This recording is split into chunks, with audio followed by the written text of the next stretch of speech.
Let's join Heather Volchko and Alex Verbanoff as they discuss high leverage practice number 22, how to provide positive and constructive feedback to guide students' learning and behavior. Welcome to A Little TLC, the podcast where we explore the dynamic world of education. Join our host, Heather Volchko, as this season we focus on high leverage practices, known as HLPs. Each episode will examine a different HLP, an essential strategy designed to enhance teaching and improve outcomes across various educational settings. These practices focus on collaboration, assessment, social emotional behavioral support, and instruction, benefiting all K-12 students. I hope you're ready to be both challenged and inspired because this season is all about mastering the HLPs. This is A Little TLC. The purpose of feedback is to guide student learning and behavior and increase student motivation, engagement, and independence, leading to improved student learning and behavior. Effective feedback must be strategically delivered and goal-directed. Feedback is most effective when the learner has a goal and the feedback informs the learner regarding areas needing improvement and ways to improve performance. Feedback may be verbal, nonverbal, or written and should be timely, contingent, genuine, meaningful, age-appropriate, and at rates commensurate with tasks and phase of learning, for example, acquisition, fluency, and maintenance. Teachers should provide ongoing feedback until learners reach their established learning goals. So, for this high leverage practice, we're talking about provide positive and constructive feedback that guides students' learning and behavior. And I've got Alex with me, new teacher, but also longtime tutor in the English Writing Center as well. So, I'm super excited to see where you take this conversation because I think you have a neat perspective that bridges both higher ed and academia, but also into your classroom and in your K-12 schools.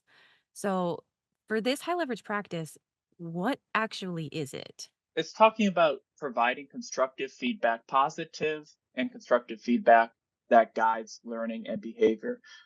Basically, it's everything, right? So the feedback that we give to the students at the end of our instruction or at the end of our assessments is how the student knows how to improve, where they're at in the goal, where they're not missing out on objectives, where they're hitting objectives, where they need to focus. It's basically the way that you motivate and engage students to become independent learners. And it shows up so many different ways. Yeah, definitely. Yeah, it shows up everywhere. You can do verbal feedback, written feedback, whatever it is, but is what's going to guide the student in their learning. I love that you keep focusing on it's guiding the student, right? It is for their learning. So if we're just giving feedback and it's not resulting in them learning, them progressing, we're not actually moving them along that journey, then maybe it isn't actually, it could be positive, it could be constructive, but if it's not resulting in their change of learning, maybe that doesn't actually count. So are there any other things that are coming to mind for you for what would this not be? Yeah, good job. Mm, 100%. Smiley face. That doesn't really help anybody in that sense. I think that might be some of the worst feedback that you could get is even if it's positive feedback, great job, good job. You're still not learning what you did right. You're still not learning where you could go from here, how to improve. You don't want to see a good job on the top of a paper. I think back to when I was a student and I put in, 3 hours into an essay or whatever it is. You're working for a week on end on a paper, and then you get back, good job, 100%. That's nice to see, right? You like to see good grades, but you want to also see that your hard work is being acknowledged. The effort is being acknowledged as well, and you want to know where you can grow as well. So constructive feedback, making sure that it's constructive. The other thing that you don't want to see is, oh, you missed the mark. No good. Try again. Right? That's not really feedback either. It's got to be specific. Has to be right on the mark, right? Has to be right on time, right after the action happens. And it really needs to, again, it has to guide the learning. It needs to tell what you're doing is you're telling your student what to do next. What do I do next? Okay. So I understand that I didn't do that great on this. How do I do it better? well, that's what I was just thinking was kind of well, why do we do this, right? We know what it is, we know what it's not, but why do we actually even utilize these things? I mean, we're talking about guiding the learning and, giving them that immediate feedback. But for you in your practice, why have you seen this really an effective tool? If that's with your work at the tutoring center or the work in your classroom, what do you see this showing up as? Good feedback allows a student to give good feedback to themselves as Hmm. well, right? To provide themselves with self assessment. If you have an instructor that's really providing you with good, detailed, specific, timely feedback, like what HLP and CEDAR kind of suggest, the student is going to go back and they're going to be able to try to look for those specifics. They're going to be able to get into the nitty gritty. Maybe they're going to be able to reflect on what they're learning a little bit more. And that's the goal, right? We want them to be able to do that for themselves. We want them to be able to do that with their peers. And that is going to push the students to becoming an independent learner, right? To that agency that as an instructor, you really want your students to get behind. I love that you're talking about, yes, you're teaching them and yes, they're learning, but you're actually teaching them how to then teach themselves in the future. Like, what is it that they did that then they could replicate? Or what is it that they missed that they can specifically work on as opposed to just the whole thing being a failure? You're not just teaching them those skills, you're not telling them how they did or didn't perform, but you're giving them that feedback so they can internalize it in their own way and then they can become more independent learners in their own right. I love that framing. Yeah, I think that that's a personal thing for me. In my classroom and when I'm working with students, I want them to be able to become independent. I want them to be able to advocate for themselves and then to identify their mistakes before I'm able to identify them, right? So if a student comes up to me with an assignment or a worksheet or a paper, I'm always going to ask first, oh, well, what did you think you could work on more? What do you think, where do you think maybe you missed the mark here, right? What do you think you did really well? So you could celebrate those successes and then also allow them to know where they're going to be able to grow, right? Where there's room for growth. I think that's extremely important. And providing steps, providing resources on the back end is how you do that. That's how you allow your students to become more independent. So I know before we were recording, you were sharing some examples of how you've supported students at the Writing Center, how feedback has looked, I mean, real time. So what are some of those examples? Can you share that a little bit more here? Yeah, so there are a lot of tools that you use nowadays, especially online, to make sure that your feedback is coming across as positive, that it is strength based. Because when somebody is writing at any level, for any reason, right, even if it's a research paper, it's a very vulnerable process. So you want to make sure that your feedback isn't coming across as sarcastic or demeaning in some way. So what I like to do, and there are many different tools that allow you to do this, is I like to give verbal feedback, so recorded feedback. Even if you can't do it in person, websites like turnitin.com allow you to access this. You could even record a little video of yourself on your cell phone and send it to Mhm. them via email in a digital file where you're just basically going through their paper with them as if you were in front of them having a conversation with them.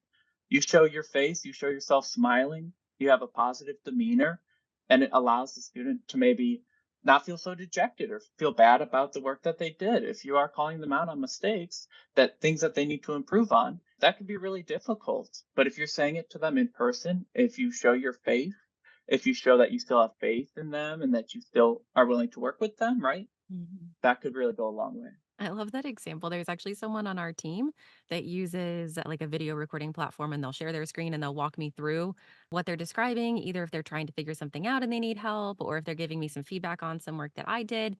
And I didn't fully understand the value of, I mean, it's still asynchronous feedback. I mean, we're not in a meeting, we're not having a conversation, but there is just something about the tonality and kind of that more humanized walkthrough that does communicate so much more than just chats or comments, just text on a page. I always try to throw in a ton of emojis, and I know on our team we communicate with a lot of gifs, right? To communicate the emotion around just the feedback that is being provided. That's something I've learned in the past like few months or this year. I did not fully understand it. I used to think like, oh, that's kind of silly. Like they can read the comments or they can, like they'll pick it up along the way.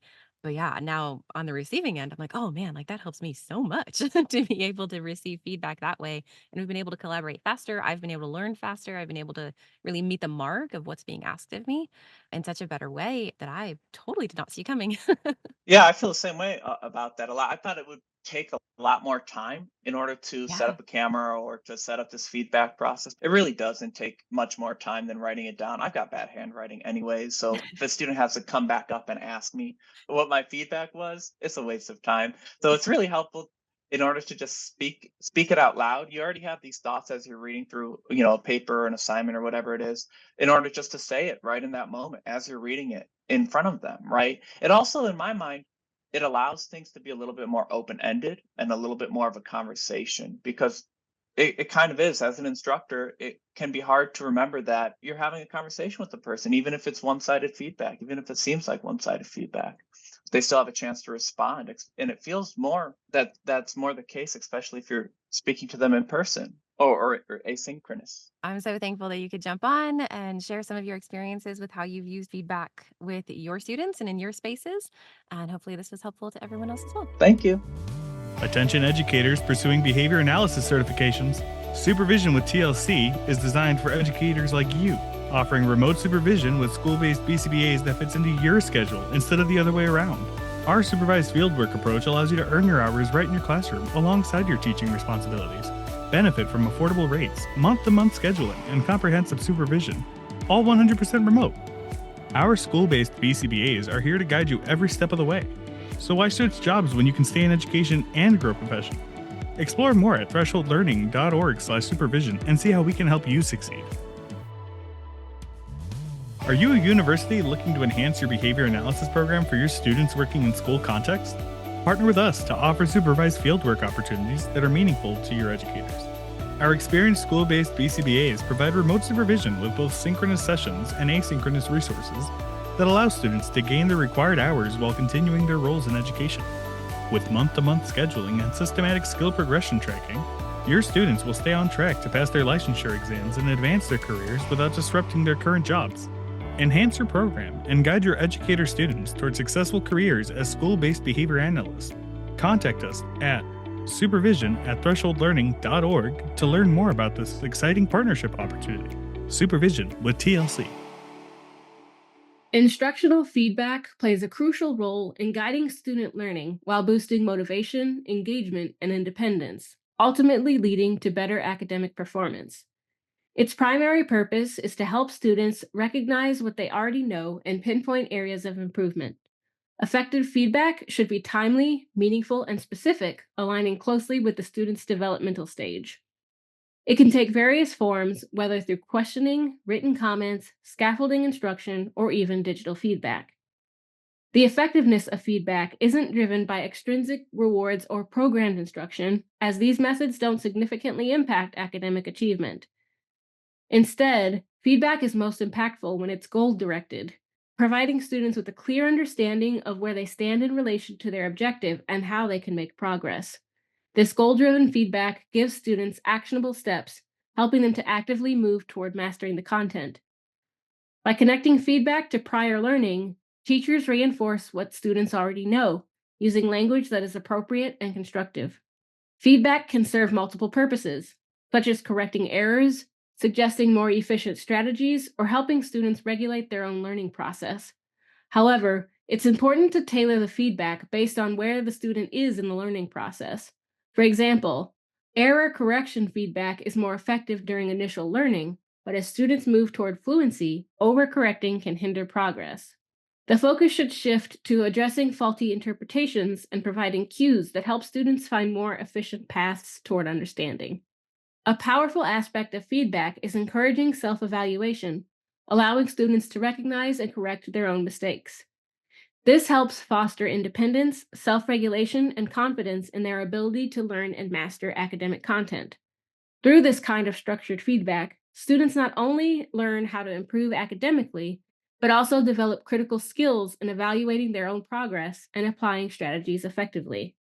The goal of high leverage practices, HLPs, is to outline a set of essential strategies that are not only effective, but absolutely critical to every educator's daily practice. While all 22 HLPs hold significance, some stand out as especially fundamental, consistently appearing as key elements in multiple areas. HLP 22, which focuses on providing positive and constructive feedback, is one such cornerstone. Its importance is highlighted by the fact that it shows up in both the instructional and social, emotional, and behavioral domains, HLP 22 in instruction and HLP 8 in the behavioral sphere. The reason feedback is so critical is simple. None of the practices within these domains can be effectively taught or implemented without it. Feedback is the bridge between student actions, whether academic or behavioral, and the understanding of whether those actions meet expectations. It's the means through which students and educators gain insight into their performance, offering them clear direction on how to improve or build upon their skills. This isn't just about correcting mistakes, but also fostering growth by providing thoughtful, specific responses that address both strengths and areas for improvement. To truly excel, one must master the ability to swiftly assess student performances and craft feedback that is caring, precise, and constructive. It's not just about telling students where they went wrong or right. It's about doing so in a way that motivates and guides them, helping them internalize the learning process. This makes the feedback process one of the most crucial skills in the educator's toolbox, deeply woven into the fabric of effective teaching and student success. Teachers who are truly effective in promoting active student engagement understand the critical role that feedback plays in guiding students toward their learning goals. To bridge the gap between what students currently know and where they need to go, teachers must ask key questions. Where is the student headed? How is the student progressing? And what are the next steps? Effective feedback isn't just about correcting mistakes. It's about scaffolding learning in a way that supports growth at multiple levels. At the task level, feedback helps students understand and complete the work at hand. At the process level, it focuses on the strategies needed to succeed, helping students develop a deeper understanding of how to approach their tasks. Then, at the self-regulation level, feedback encourages students to monitor their own progress, fostering independence and ownership of their learning. What's key here is that the feedback remains specific and task-focused. It's not about the student as an individual, but about what they are doing, where they're excelling, and where they need more support. For students who are struggling, timely and immediate feedback can make all the difference, allowing them to course correct in real time rather than becoming discouraged. Feedback is also most effective when it's goal-directed, giving students a clear sense of how their current work aligns with their overall objectives. Misunderstandings should be addressed not by simply pointing out what's missing, but by guiding the student to a clearer understanding of the content or process at hand. Lastly, teachers should always consider the unique characteristics of their students. Factors like developmental stage, learning history, cultural background, and age all influence how feedback is received and acted upon. Tailoring feedback to these personal factors ensures it is meaningful, motivating, and supportive of each student's learning journey. For school leaders, supporting teachers in delivering effective feedback requires more than just encouraging its use. It involves providing clear instruction, professional development, and coaching on how to implement feedback effectively across various settings. The goal is to ensure that educators not only understand the different types of feedback, but also apply them consistently and with fidelity, adapting to the needs of different student groups and contexts. Equally important is the feedback given to educators themselves. School leaders should regularly observe teachers' use of feedback with students, offering constructive insights into the quality and effectiveness of their delivery. If any gaps are identified, coaching or additional support should be provided to ensure teachers can refine their approach. School leaders can reinforce these practices by modeling effective feedback in a variety of classroom settings. By making this expectation visible and demonstrating it in action, leaders can set a clear example for all professionals in the building, ensuring that the feedback becomes a core, effective tool across the entire school. Feedback is one of the most potent tools at a teacher's disposal when it comes to boosting student achievement. As research has uncovered and highlighted, its influence on learning outcomes is profound. But for feedback to truly make an impact, it has to be delivered with expertise. Teachers need a deep understanding of where each student stands in their knowledge of a skill or content area, and from there, they must craft feedback that not only acknowledges what the student knows, but also guides them toward deeper understanding. When feedback is applied consistently and thoughtfully, the result can be transformative, leading to significant improvements in educational achievement.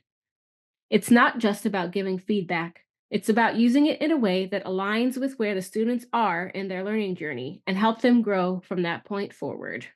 What a perfect conclusion to Season 3 here at Little Bits of TLC. We hope you enjoyed listening to the many informative discussions about high leverage practices. If you missed any of this season's episodes, or you want to go back and listen to previous seasons, we can be found wherever you listen to your favorite podcasts. Be sure to subscribe so you don't miss Season 4. Until next time!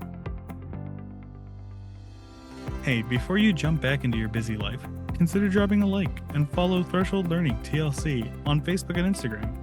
And if you like our show, share the podcast with your colleagues. A personal recommendation is by far the best way to promote the podcast.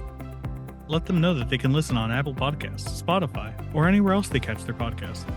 Just be sure to leave a rating and review on your favorite platform. You can also email us at info@thresholdlearning.org. We always enjoy connecting with fellow educators and champions for educational justice. You can find everything you're looking for at thresholdlearning.org. See you there.